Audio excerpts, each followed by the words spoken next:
vemos. Así es, Carla, las dos noticias del día, una, la aprobación, como señalas, del voto de confianza, ajustadito, es verdad, pero tiene una serie de explicaciones, sobre todo, diríamos, con lo que podríamos calificar de la división de la bancada de Perú Libre para llegar a estos 68 votos frente a los 73, por ejemplo, que obtuvo el gabinete de Guido Bellido. Esa noticia y, por supuesto, la otra noticia ha sido la designación del exfiscal Avelino Guillén como nuevo ministro del Interior en reemplazo del señor Carlos Barranzuela.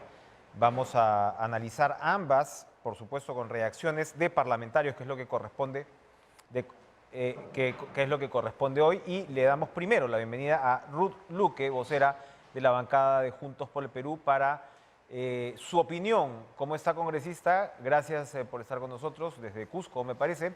Su opinión sobre este resultado apretado, finalmente 56 votos en contra, pero de alguna manera era una cifra que podía esperarse. Sí, muy buenas noches. No sé si se me escucha. Muy bien, Hola. la escuchamos bien, la escuchamos Ya, bien. Sí, claro. Muy buenas noches. Estoy aquí en Lima, en realidad. Hemos ok. estado en el Congreso.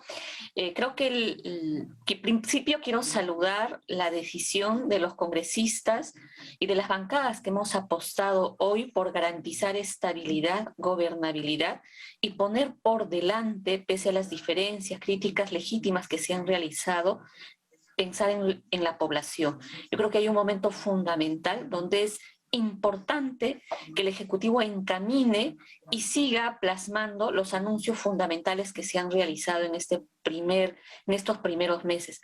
Por eso nos parece fundamental, más allá, digamos, de los números, el que se genere estas condiciones de gobernabilidad. Evidentemente hay una responsabilidad de parte de todos y también de parte del Ejecutivo hacer que este voto de confianza permita más bien evidenciarse en trabajo concreto y en beneficio de todos los peruanos y peruanas.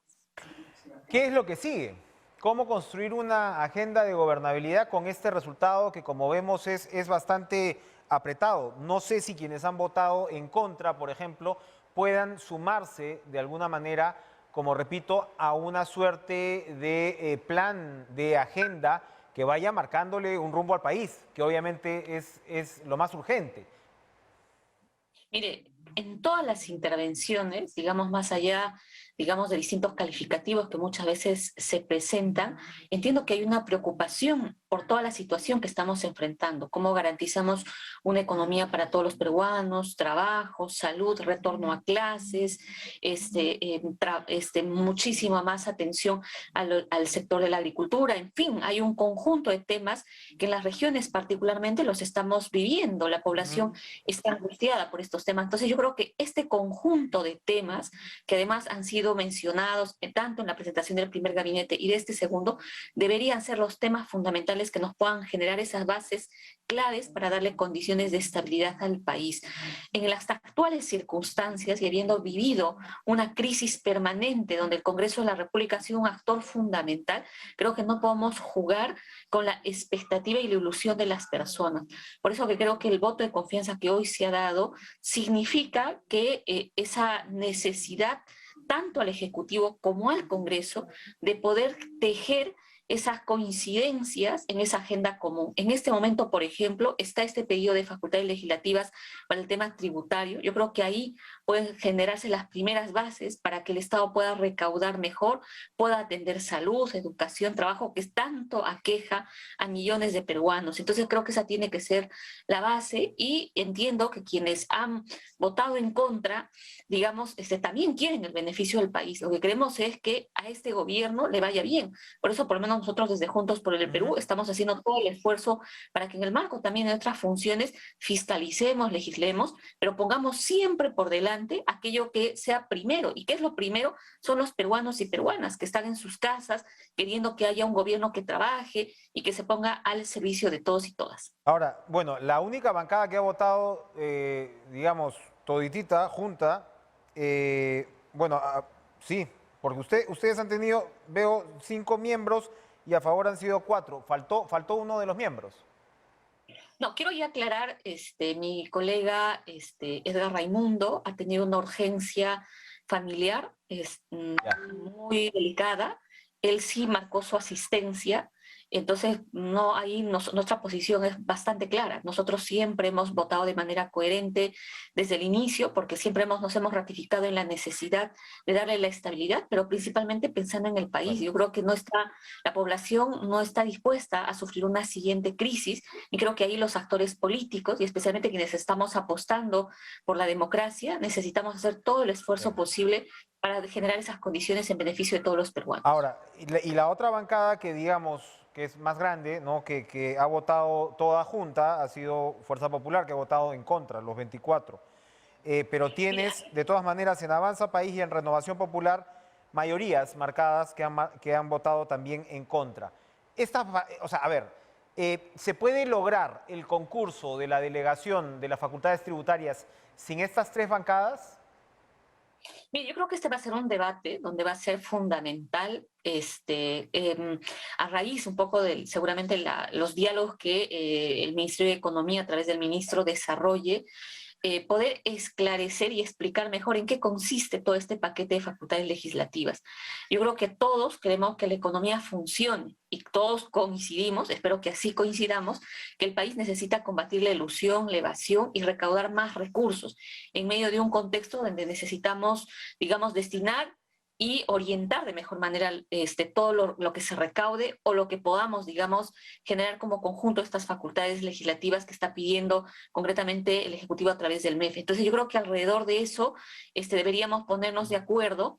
Y aquí yo sí quiero señalar que alrededor de esta decisión que hoy se ha dado, yo entiendo que hay congresistas que sí sienten, digamos, esta urgencia, que la atención a los problemas de la gente se den. Entonces creo que por eso ha habido una decisión, por quienes estamos apostando, pensando en el país, pero también es cierto que hay un conjunto de fuerzas políticas que así se hagan los cambios que quieran, van a seguir en una actitud, para mí, obstusa, de querer siempre evidenciar que este gobierno no está trabajando, que este gobierno es ilegítimo, que este gobierno es incapaz, y soltando cada vez que se pueda situaciones peligrosas de vacancia. Entonces, yo creo que también es eso lo que hoy día se ha evidenciado, y que creo que la población también se va a ir dando cuenta de lo que está detrás. Entonces, creo que hay un Congreso que efectivamente no hay, digamos, una situación donde fácilmente una posición se halla con la otra, así que esto nos obliga a mantener un diálogo permanente, porque hay que recordar además que este Congreso va a elegir, por ejemplo, al Tribunal Constitucional, al BCR, al Defensor del Pueblo, y son votaciones que van a exigir 87 votos. Entonces, eso requiere muchísimo diálogo y creo que obliga a que siempre estemos pensando qué cosa es lo que prima primero. ¿Priman los intereses particulares o va a primar el interés general? Y creo que eso es lo que en este momento nos demanda y nos tiene que interpelar a todos los políticos y políticas. Ahí, para terminar, congresista, usted acaba de referirse si priman los intereses particulares o el interés general, y hay preocupación sobre áreas muy sensibles, como es el tema de la reforma educativa, como es el tema de la reforma del transporte, y estamos hablando en el primer caso de sindicato magisterial o un sector del sindicato magisterial que puede ser muy respetable, pero que no debería ser la voz cantante en la continuidad de una reforma, o los intereses de determinados transportistas. ¿Esos son temas que le pueden traer más problemas al gobierno, cree usted?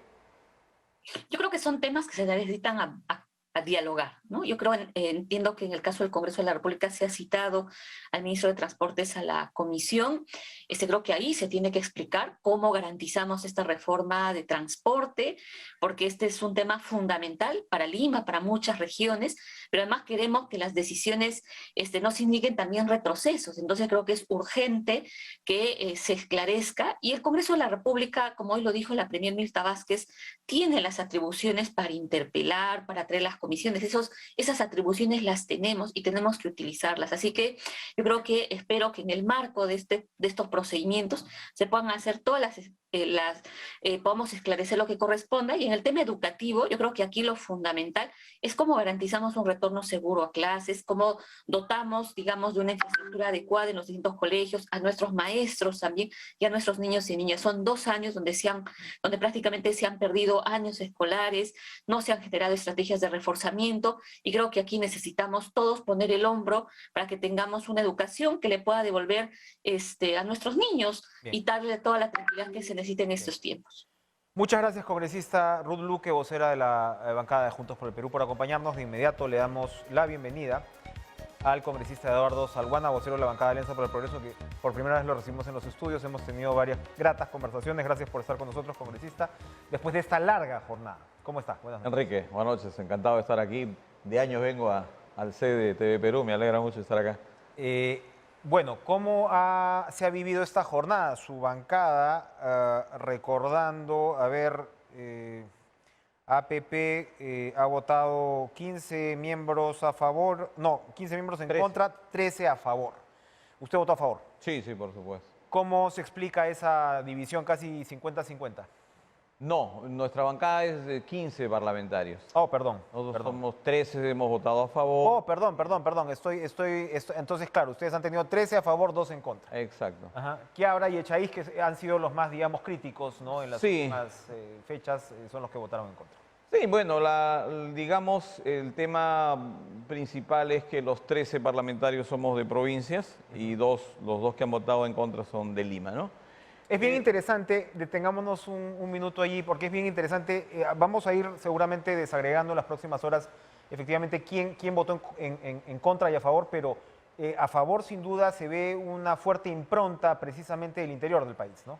Exacto, una impronta provinciana, como tú lo llamas, ¿no? Y cuando uno sale fuera de Lima, la percepción que tiene el ciudadano es que el Congreso está obstaculizando, que el Congreso está obstruyendo, que el Congreso no le ayuda al presidente Castillo a gobernar, ¿no?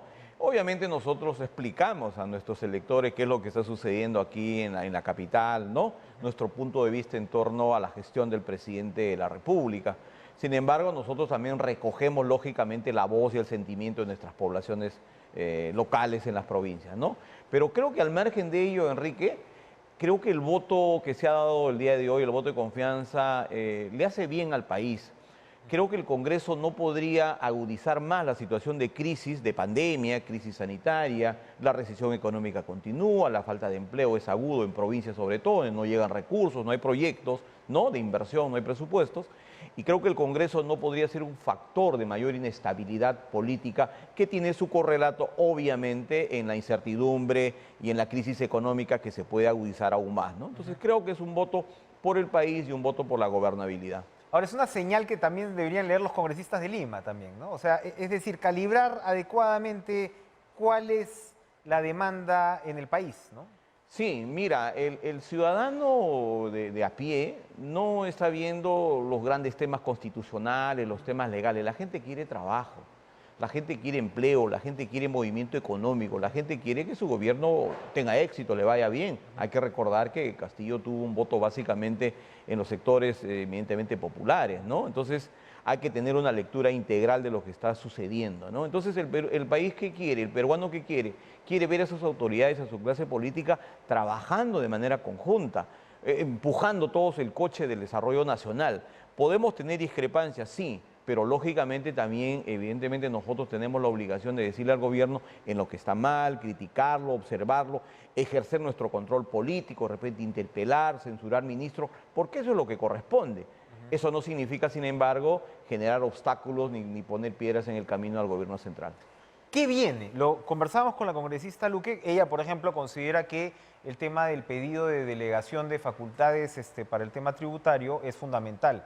Y allí se ha visto también un debate muy fuerte, ¿no? Por supuesto, los gremios, ¿no?, empresariales han salido a manifestarse en contra. Los mineros manejan números muy distintos a los que ha presentado el ministro Franque. Y al mismo tiempo, si se niegan esas facultades, sería el primer gobierno que se las niega, ¿no?, con de esas características, al menos desde el retorno de la democracia. ¿Cómo construir una agenda de entendimiento ahí? Porque claro, más chamba sin duda, pero también se necesita más recaudación, ¿no? ¿Cómo observa usted ese debate?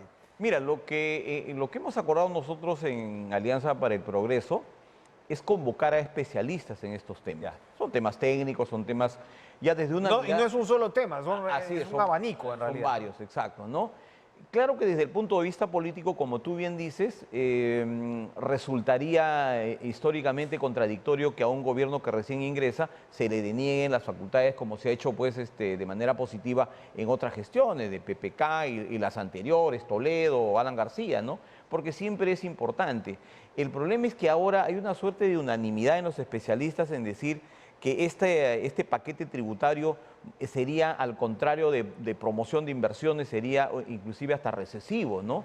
Porque lo que ha generado la pandemia es una enorme informalidad en la economía, ¿no? 80% de la PEA está en la informalidad, negocios cerrados, etcétera, etcétera. Entonces, generar impuestos adicionales en vez de ampliar la base tributaria, lo que va a generar es retracción de inversiones y significa agravar a los que ya vienen contribuyendo. En todo caso, el gobierno tiene ahora, con el voto de confianza, sobre todo el ministro de Economía, una gran tarea de convencer de la bondad de sus propuestas, ¿no? Y por eso es que mañana me entiendo que va a empezar una ronda de conversaciones ya con las diferentes bancadas, y nosotros lo que vamos a hacer es, vamos a dialogar con el ministro de Economía, pero además de eso vamos a convocar especialistas de tal manera que la opinión de la bancada sea una opinión sensata, mesurada, técnica, bien pensada, y sobre todo, lógicamente, pensando en el bienestar del país. Esta demanda provinciana, este sentido común, ¿no? Provinciano, que va de alguna manera marcándote una pauta de gobernabilidad, que ojalá se prolongue, ¿no? ¿Cómo conjuga el tema de la descentralización? Porque, por supuesto, esto conlleva, ¿no?, una demanda por una descentralización más efectiva. Y por otro lado, lo que estamos viendo son escándalos de corrupción que aparecen, ¿no?, por muchos gobiernos regionales. Entonces, uno dice, sí, hay que descentralizar más, pero hay que descentralizar mejor. ¿Y cómo se hace con esto? Que, claro, hasta ahora no queda claro si la descentralización tiene que ver con los conflictos sociales, con la administración del canon, etcétera, etcétera, etcétera. Eso hay que abordarlo también. ¿Cómo abordarlo? Lógicamente que el proceso de regionalización tiene ya 21 años, 20 años, porque se empezó el año 2001 en el gobierno de Toledo. Y obviamente tiene defectos, ¿no? Hay que hacer correcciones, hay que hacer ajustes al proceso.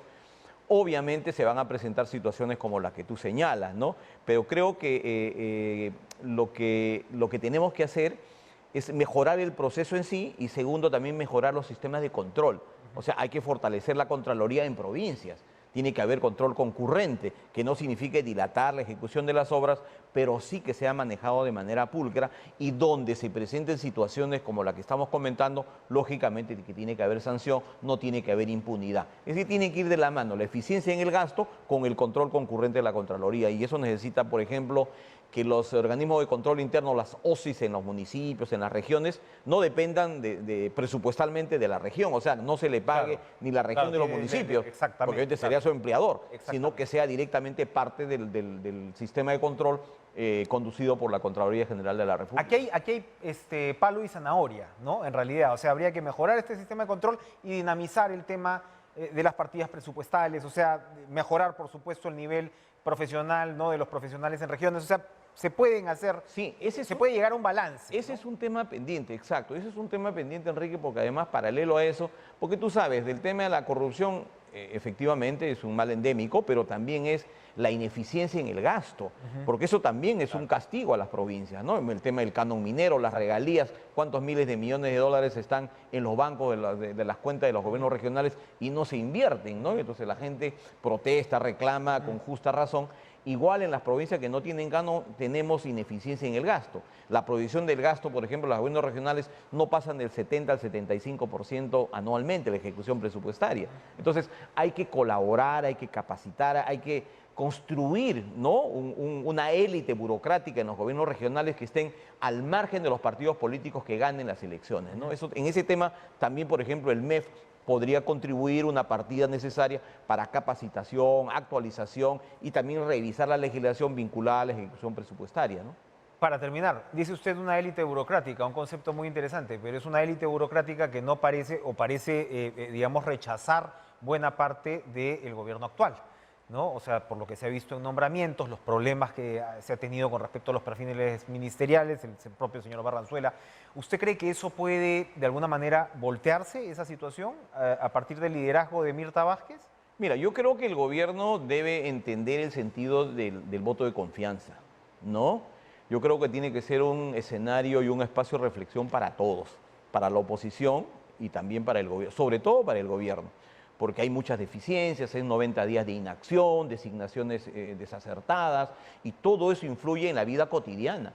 todo eso influye en la generación de inversión, de confianza hacia la población, todo eso el gobierno tiene que meditar y tiene que evaluar bien directores generales, viceministros, con trayectoria, con conocimiento. Un ministerio maneja, el Ejecutivo maneja el 75% del presupuesto general de la República. No puedes tener gente no capacitada al frente. Exacto. Tiene que tener gente con conocimiento, con experiencia del manejo de la cosa pública. No puedes improvisar. Entonces el presidente Castillo tiene que entender que no puede seguir designando a los amigos de la campaña, a los amigos del partido, y tiene que empezar una nueva etapa distinta, diferente, de cara a la realidad del país. Y si me permites, antes de terminar, un temita chiquito de Madre de Dios.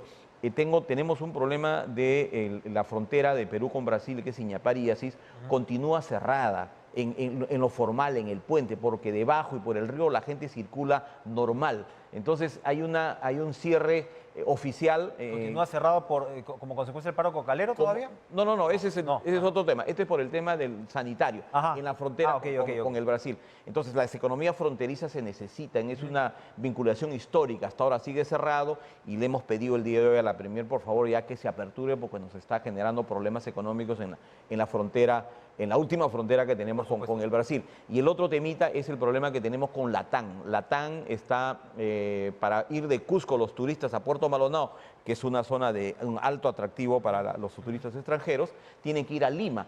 Cusco, Lima, Puerto Maldonado. El pasaje le sale al final costando 500 o 600 dólares, como un viaje pues a Santiago, a Buenos Aires. Entonces nos está retrayendo la reactivación económica del sector turismo. Así que invoco a Latam a través de Canal 7, de TV Perú, que por favor solucionen este tema. Caso contrario, vamos a tener que recurrir a Indicopio, porque se trata evidentemente de una clara posición de dominio del mercado. Ahí la empresa privada tiene que tener un poco de sentido común. Así es. Gracias, Eduardo Salguana, vocero de la bancada de Alianza para el Progreso, por acompañarnos. Muy interesante, como siempre, perspectiva. Vamos a ir a una pausa. Regresamos con Carlos Ceballos, congresista de la República, quien perteneció, cuando vemos el voto solitario del no agrupado, es el señor Carlos Ceballos, ex congresista de Acción Popular. Congresista todavía, por supuesto. Regresamos.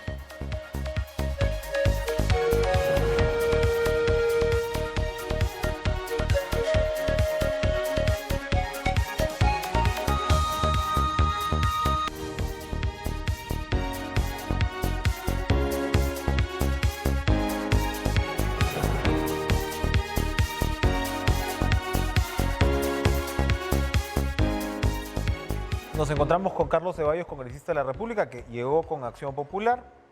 Ahora está como el llanero solitario, como hemos visto. No agrupado, veíamos en la votación.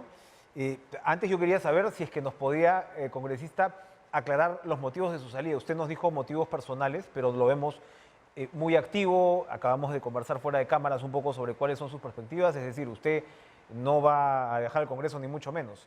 Esto tiene que ver con lo digo yo, la indefinición de Acción Popular como partido, como bancada. No, específicamente dentro de nuestro partido siempre va a haber diferencias, en las cuales yo no encajo claramente, y es por eso que he dado un paso al costado. Yo tengo otro parecer, ¿no? Yo vengo de la región de Puno, hay mucho por hacer en mi región, que de repente no tengo cabida dentro de mi partido. Es por eso que he decidido dar un paso al costado. Me he sentido un poco incómodo, y no quiero perjudicar a nadie, ni tampoco sentirme perjudicado, y es por eso que estoy buscando una afinidad en otros parlamentarios no agrupados, para buscar justamente ese apoyo necesario que tengan mis proyectos y lo que yo he propuesto también en campaña. Usted para ir conociendo una secuencia, usted estaría más cercano a alguien como Johnny Lescano, el liderazgo de Johnny Lescano dentro de Acción Popular, que otros liderazgos. Sí, claro que sí. Johnny Lescano ha sido nuestro candidato presidencial. Yo he participado con Johnny, hemos estado juntos en la lucha de poder lograr la presidencia y también el Congreso. No se ha dado, pero mantenemos esa línea y esa lealtad a un líder político que yo admiro bastante y le tengo mucho respeto. Voy a riesgo de ser repetitivo, creo que es importante reiterarlo. Usted es el tercer congresista que nos visita esta noche, o con quien conversamos esta noche. 3 congresistas del interior del país. Felicidades por el aniversario de Puno, sí, por gracias, cierto. sí. Por cierto, hemos tenido a nuestros compañeros, a Walter Escobar y Sara de Choque, engalanados realmente hoy. Y entonces lo que uno va viendo es esta línea, por decirlo, de provincia. Una línea de provincia que es la que le ha dado el voto de confianza hoy a Vázquez. Así es. Esa es, si es que comenzamos a contar, incluso lo veíamos con Salguana, APP 15 congresistas, 13 provincias, 2 limeños son los que han votado en contra. Entonces se va construyendo un sentido común que de repente va más allá de los partidos. No hay que decir que nuestro sistema de partidos está bastante debilitado, pero puede encontrarse una, no digo que vayan a ser oficialistas, pero una línea de entendimiento un poquito más útil para la situación que vive el Perú. Yo creo, como te lo decía de repente en el corte, Lima no es todo el país, ¿no? Sabemos que necesita su apoyo, pero también necesita otras regiones. Y ahora, en mi ex bancada, en Acción Popular, porque todavía yo soy afiliado al partido, yo no he renunciado a Acción Popular. Renunciado a la bancada. Sí, son 14 regiones y hemos visto un voto mayoritario, o unanimidad prácticamente, que ha votado a favor. Entonces, ¿qué quiere decir? Que las regiones estamos buscando la gobernabilidad, estamos buscando el apoyo del gobierno, porque el presidente Castillo ha adquirido muchos compromisos. En el caso de nosotros, la región de Puno le ha dado el 90% en la segunda vuelta. Entonces hay un respaldo que tiene el presidente Castillo que también tiene que ser justamente devuelto con obras, el respaldo que en estos casos fue en primera vuelta también. Claro, en la segunda efectivamente ya llegó casi al 100%, pero en primera vuelta fue significativamente importante. Pero a ver, ¿qué demandan las provincias? Porque sí, ahora efectivamente estamos viendo en algunos casos conflictos sociales que tienen que ver con estas demandas embalsadas, tiene que ver, por supuesto, con lo que pasó en la pandemia y tiene que ver con la expectativa que generó Castillo. Y al mismo tiempo, como conversábamos con su antecesor, de la mirada limeña es un poco, oye, en las regiones se gasta mal, hay casos de corrupción por doquier, ¿no?, entre los gobernadores regionales. ¿Cómo se logra ese balance? ¿Y cómo el gobierno o el Congreso puede colaborar a salir adelante en ese respecto? Hay que echarle ojo a este tema de la segunda reforma agraria, ¿ya? Porque es importante, solo que está un poco mal dirigida. No hay un proyecto en real que vaya a decir qué queremos hacer.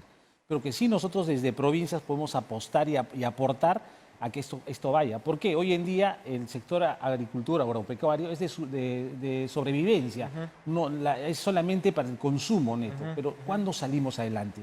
Para empezar, tenemos que empezar a trabajar sobre las leyes orgánicas, tanto de gobiernos regionales como de gobiernos municipales. Son las principales trabas hoy en día para darle impulso al tema agricultura, al tema turismo, que son sectores que hoy día están catalogados como sectores privados. ¿Por qué son las principales trabas? ¿Por qué? Porque en las leyes orgánicas dice promover. ¿Necesita promoción? Sí necesitan, pero necesitan impulsar.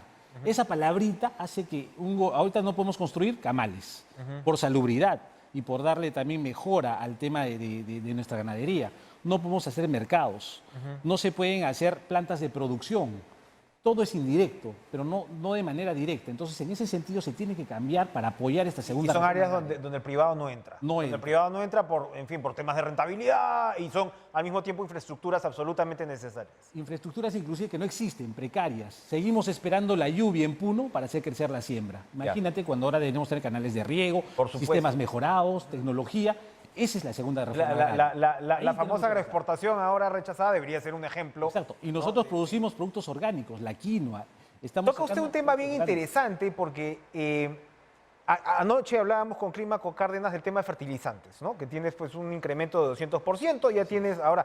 Has lanzado muy rimbombante la reforma agraria y no estás incluyendo, por ejemplo, ¿no?, cómo aliviar a los agricultores de ese tema. Y otro tema que, por ejemplo, uno no ve en la reforma agraria es, oye, cómo los insertas en cadenas de valor para pensar en exportación. Sí. Uno ve experiencias como las de Almería, en España, que se han convertido en la huerta de Europa y son todos pequeños propietarios, miles, ¿no? Entonces, hay miradas donde el gobierno también está un poco cerrado, ¿no? Y que ustedes pueden colaborar probablemente en abrir esa cancha. No estamos apostando por la formalización. ¿Cuál es el peor enemigo hoy en día del Perú? Es el informal. Ese le hace mucho daño al formal, ¿no? ¿A quiénes le sacamos los impuestos? Al trabajador. ¿Y a quiénes se los damos? Al ocioso, al vago, a esa persona que no produce nada. Pero sin embargo debemos empezar a trabajar por fortalecer la cadena de formalización. Es importante, se lo dije al ministro Franque, tenemos que empezar a trabajar. Disminuyamos esto que estar pensando en incrementar los impuestos. Creo que la formalización es lo que más daño le hace al país. Tenemos que empezar a formalizar. Por lo menos en estos 5 años se podría reducir hasta un 20% si tomamos medidas desde el legislativo y el ejecutivo en conjunto para empezar a fortalecer la cadena de formalización en todos los sectores, desde agricultura, turismo, minería, que necesitan tanto para poderle darle justo este movimiento y dinamicidad a la economía regional o local de todo el país, ¿no? ¿Cómo combatimos la corrupción y el mal manejo de los dineros para también proyectar una imagen de una descentralización más progresista, más igualitaria, más redistribuidora? Es muy importante lo que viene haciendo hoy día la Contraloría de la República con este tema de la ampliación del control concurrente, que ya está, ya está aprobado ya el dictamen en la Comisión de Fiscalización, perdón, y esta ya va a ir al Pleno. Yo calculo que debe ser en el próximo Pleno que se esté ya debatiendo, porque esto es por insistencia, ¿no? Ya que no lo quiso firmar el presidente anterior, Sagasti, ahora sí, nosotros por insistencia vamos a darle porque necesitamos este control concurrente. Ciertamente hay algunos temas que se van a debatir, me imagino, pero que le tienen que dar resultados. El tema del control concurrente, el tema de una unidad y de inteligencia anticorrupción que ya está creada. O sea, tenemos que todos esos mecanismos le vayan dando justamente ese cambio, esos resultados que queremos en la lucha contra la corrupción. Hoy tenemos gobernadores regionales presos, en mi región está pasando. Tenemos, hace poco lo han metido preso al gobernador regional justamente porque no hay un control necesario y ahora sí tenemos que empezar a trabajar. Y el legislativo se ha olvidado de una función importante que es fiscalización, donde tenemos que incidir más, no solamente es leyes, tenemos que darle resultados por fiscalización al tema de la lucha de la corrupción y eso tiene que ser medido. Y la fiscalización incluye los gobiernos subnacionales. Lógicamente, ojo, porque no tenemos hoy indicadores. Se habla, ayer le decía al Contralor, le decía, hablamos de 20.000 millones de soles que se pierden por corrupción. ¿Quién los mide?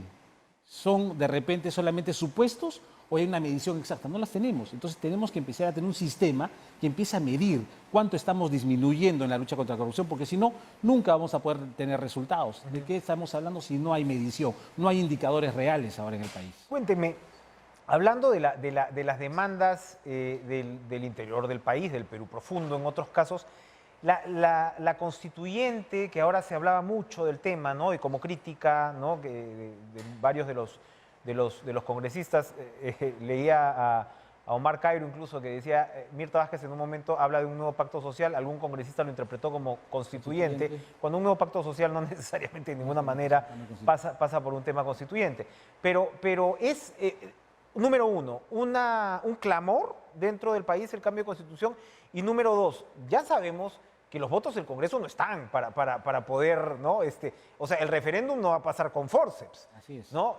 ¿No deberíamos superar un poquito esa discusión, dejarla donde está? Por supuesto, todo grupo político tiene el derecho de impulsar un proceso como ese, pero claramente el momento constituyente en el país, me parece, no está, ¿no? No, yo creo que primero busquemos la estabilidad. Hoy día esta estabilidad que está por los pisos, digamos, es justamente generada por un tema social, político y también por un tema de salubridad. Empecemos a trabajar sobre esa estabilidad. ¿Qué necesita el país? Educación, salud y reactivación, ya lo han dicho todos. Una vez que estabilicemos, podemos buscar, repite, los consensos. Nosotros estamos de acuerdo en el tema de reformas políticas, lo hemos planteado, pero todo que se enmarque dentro de la Constitución política. Más allá, asambleas constituyentes no están. Se ha presentado un proyecto de ley que está en la Comisión de Constitución, que se va a debatir, me imagino, en los próximos días, pero que vamos a ver si pasa al Pleno. Hay ciertas objeciones, no es en este momento primordial sacar una asamblea constituyente, no le hace muy bien en este momento, pero quizás más adelante se pueda discutir buscando los consensos, pero ya con una estabilidad económica, una estabilidad política, sobre todo que queremos hoy en día. Eso yo creo que nos va a dar resultados recién, pero yo calculo de acá unos 2, 3 años, ¿no? Rapidito para cerrar. Usted acaba de hablar de, oye, ojo con no combatir la informalidad, ¿no? Conversábamos hace unos días con el señor Caipo de Confiep, y claro, ellos tienen números interesantes que son números de parte, pero no dejan de ser interesantes. O sea, tienes una presión tributaria de 14%, pero resulta que en realidad es el 20 o el 22% de la economía que da ese 14% de presión tributaria. Tienes casi un 80% de informalidad. Y ahora mismo tenemos un nuevo debate con la reforma del transporte. Y claro, si bien el gabinete ha conseguido la confianza, ves todavía signos preocupantes, ¿no? O sea, con reforma de la educación, reforma del transporte, que eran de alguna manera consensos. Y me refiero a la reforma del transporte para Lima, pero esto se supone pues tiene un alcance nacional. ¿Cómo ve esos vacíos? Lo que hemos avanzado nosotros, ya no podemos dar un paso atrás. El contrario, fortalecerlo en el tema de educación, en el tema de transporte. Ya no podemos estar mirando en que si esto está mal o está bien. Lo que tenemos que estar mirando es que si esto ha dado resultados, si podemos mejorarlo, si podemos darle mayores fortalezas para que de esta manera siga contribuyendo justamente en el tema de formalización, en el tema de crecimiento. Si es que esto no funciona, quiere decir pues que estamos mal y tenemos que cambiar.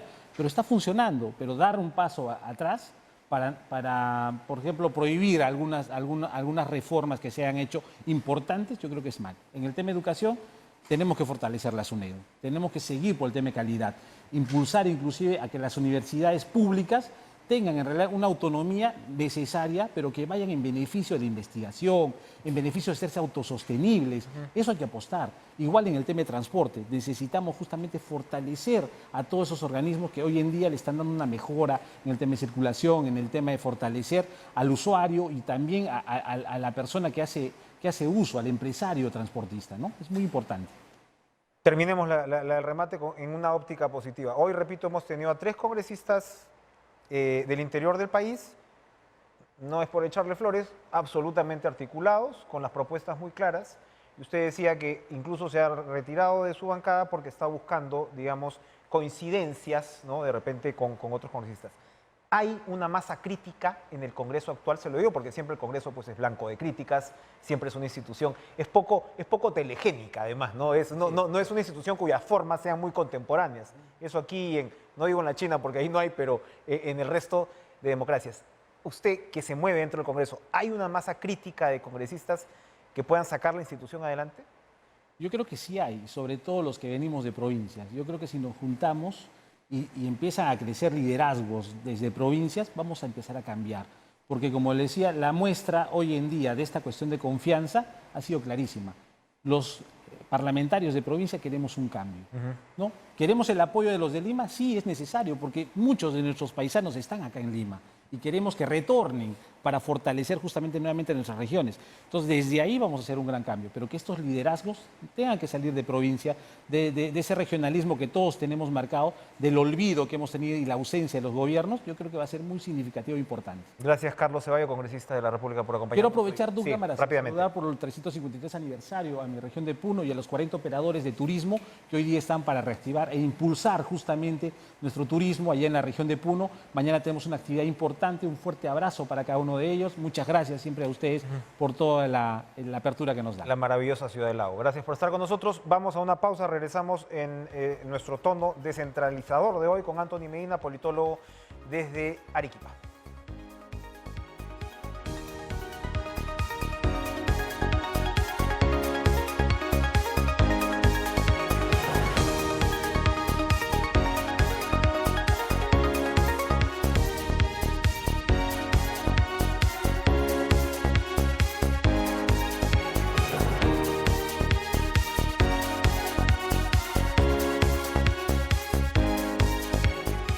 Le damos la bienvenida a Anthony Medina, politólogo, director de la Escuela de Ciencia Política de la Universidad Católica Santa María de Arequipa. ¿Cómo está, Anthony? Buenas noches. Muy buenas noches, un gusto estar con el público de TV Perú. Gracias por estar con nosotros. La conclusión que vamos sacando de esta noche y de la humilde perspectiva de este programa y del diálogo con nuestros invitados es que lo que se ha sentado hoy, de alguna manera, es una lógica provinciana que podría coadyuvar en alguna especie de juego de gobernabilidad. Quienes han votado a favor de la confianza de manera muy mixta en realidad, porque la única bancada que votó en pleno fue la de Fuerza Popular, son congresistas del interior, como se dice, congresistas que no son de Lima. ¿Esa es una apreciación que puede ser considerada cierta? Y yo creo que es muy apresurado para señalarlo. Yo creo que más bien el principal clivaje que nosotros podemos encontrar acá es la separación interna circunstancial que existe en Perú Libre, que puede ser entendida de dos formas, ¿no? O sea, de un lado, tú puedes considerar que efectivamente se acabó la convivencia entre Perú Libre y Pedro Castillo, que hay una ruptura definitiva, o que del otro lado están tensando la cuerda, continúan tensando la cuerda con el objetivo, pues, de poder lograr mayores posiciones dentro del gobierno, ¿no? Si tú revisas, por ejemplo, los tweets que emite Vladimir Cerrón, a pesar de que habla de un fin del proceso, de nuevas formas de lucha, nunca termina de decir que existe, pues, una ruptura definitiva, ¿no? Entonces hay una tensión ahí de por medio que no termina de resolverse. Uno pensaría que esa tensión no se va a resolver, porque evidentemente, digamos, el señor Cerrón y varios de sus colaboradores están hackeados, incluso penalmente, y de todas maneras siguen, como usted señala, luchando por tener puestos de influencia dentro del Parlamento. Acaban de perder, por decirlo entre comillas, el Ministerio del Interior, pero seguramente van a seguir, digamos, pugnando por eso. La pregunta es si esa relación para el presidente de la República va a ser sostenible. A eso también me refería un poco a comenzar a mirar probablemente en la diversidad del Congreso una fórmula de gobernabilidad más viable. Sí, yo creo que varios de los congresistas de las bancadas que anteriormente habían votado en contra de la confianza a Guido Bellido, efectivamente han dirigido sus votos de manera favorable a Mirta Vázquez, lo que ciertamente implica que hay una mayor capacidad de generar consensos hacia el centro y hacia la derecha. Y por supuesto, eso implica pues también perderlos del lado de la izquierda, ¿no? Nunca, creo que la misma Mirta Vázquez lo dijo, tú nunca puedes estar bien con todo el mundo, lo que ganas en un lado lo pierdes en otro lado. Entonces, en este momento, el gobierno está haciendo un cálculo, me parece, dentro de lo más racional posible para saber qué tanto le suma un sector a costa del otro. Y esto es problemático porque también esto tiene que ver con la identidad ideológica del gobierno, ¿no? Es decir, si Castillo se convierte en un presidente, digamos, considerado de derecha más, eso por supuesto va a colocar a un sector de izquierda y a un buen sector de sus bases, principalmente en el sur del país, en una posición antagónica y bueno, se van a repetir un poco las dinámicas que ya hemos visto anteriormente, sobre todo con los conflictos sociales, pero también frente a eventuales escenarios de vacancia, es decir, digamos, Mirta Vázquez ha obtenido 68 votos y el gobierno recién lleva 100 días. ¿Qué podemos esperar dentro de un año, dentro de 2 años? Es decir, el desgaste está siendo muy rápido, y es incierto si es que el gobierno va a tener la capacidad de generar una especie de pacto antes de que se genere un escenario de prevacancia, ¿no? Yo creo que el escenario de prevacancia es la primera negación a la confianza, porque no creo que el Congreso se arriesgue a una segunda negación de confianza, ¿no? Pero lo que entraña, digamos, la propia Vázquez y personajes como el ministro de Economía y Finanzas, que no pueden ser pues considerados de derecha, creo, bajo ninguna circunstancia, a menos que el gobierno se deje encerrar en el discurso radical de esta parte de Perú Libre. Yo escuchaba ahora a una de las congresistas de Perú Libre pues acusar repetidamente a Franque de fondomonetarista, que pues, digamos, es un adjetivo difícil de soportar. Es decir, el gobierno no puede encontrar una identidad que sea, si se quiere, popular, si se quiere, de izquierda, sin que esto necesariamente marque, digamos, esta suerte de atrincheramiento. Es decir, que Perú Libre, la parte radical de Perú Libre, te marque la identidad ideológica. Sí, en realidad al final los epítetos políticos dependen pues de la persona que te mire, digamos, ¿no? Al final, yo creo que nos enfocamos demasiado en cuestiones discursivas o estéticas y no en el fondo del asunto. Por ejemplo, no sé, se me ocurre una política específica, la segunda reforma agraria. Buena parte de las discusiones se han dado en torno a que por qué se llama segunda reforma agraria, que Velasco Alvarado, que esto, pero es una política que perfectamente la podría haber impulsado un gobierno liberal, ¿no? Porque, digamos, implica algunos subsidios, ¿no? Mecanismos de mercado, ¿no? Pero no implica, pues, control de precios, estatizaciones o cosas similares a lo que se hizo en los 70s, ¿no? Renegociaciones de contratos.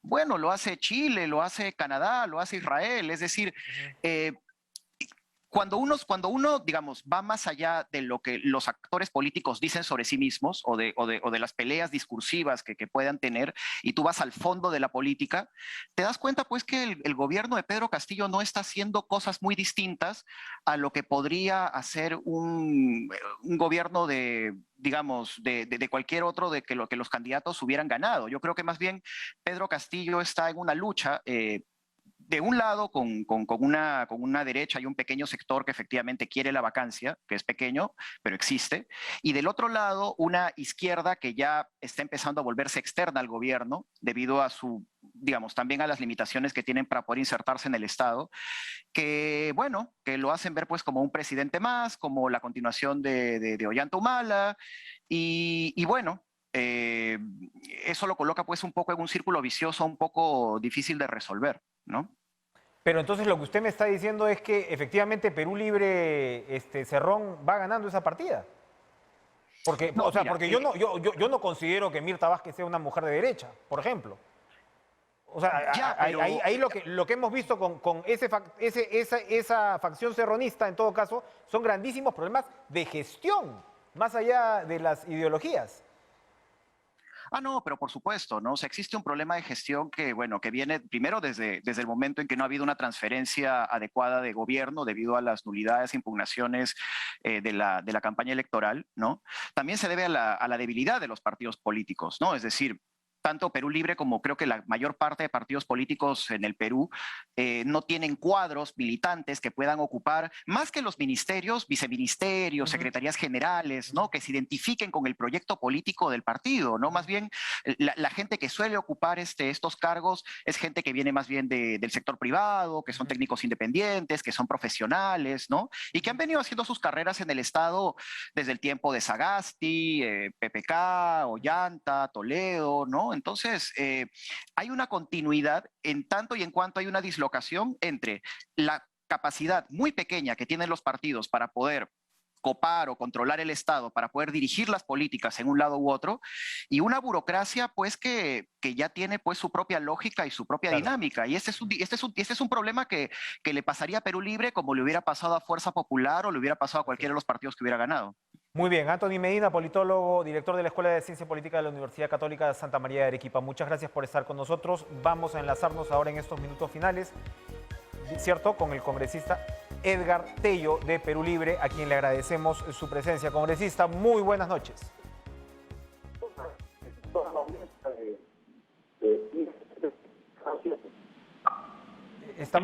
Estoy un poquito con problemas en el audio, a ver si me ayuda. Queríamos saber, congresista, su balance de lo ocurrido esta noche, del voto de confianza apretado, pero voto al fin, que ha conseguido el gabinete Vázquez.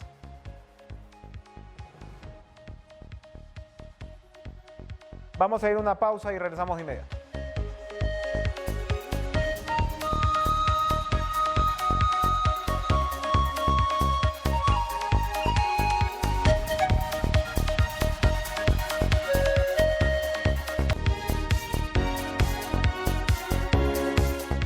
A ver si tenemos nuestros minutitos finales con el congresista Edgar Tello. Lo tenemos ya en la línea. Congresista, buenas noches. Buenas noches, ¿no? Vamos a tratar de entendernos. Estamos con un poquito de eco ahí, pero cuente, por favor, su balance de lo ocurrido esta noche, el voto de confianza. Bueno, será un paso importante por la gobernabilidad del país y la tranquilidad también de todos los peruanos que con esperanza esperan los grandes cambios que va a hacer el profesor Pedro Castillo en esta nueva gestión del gobierno popular del pueblo. Ahora, usted obviamente es de lo que podríamos llamar el grupo de los profes de la bancada. Hay un porcentaje, me parece que son 16, que no han pensado de esa manera. ¿Cómo observa la cohesión interna de la bancada? ¿Cómo va a jugarse el partido de aquí en adelante? La democracia, el respeto a la ciudad inteligente, que también de la gobernabilidad, el poder del pueblo, que quiere tener de lado a los mexicanos, llegar a buenos contentos y la gobernabilidad.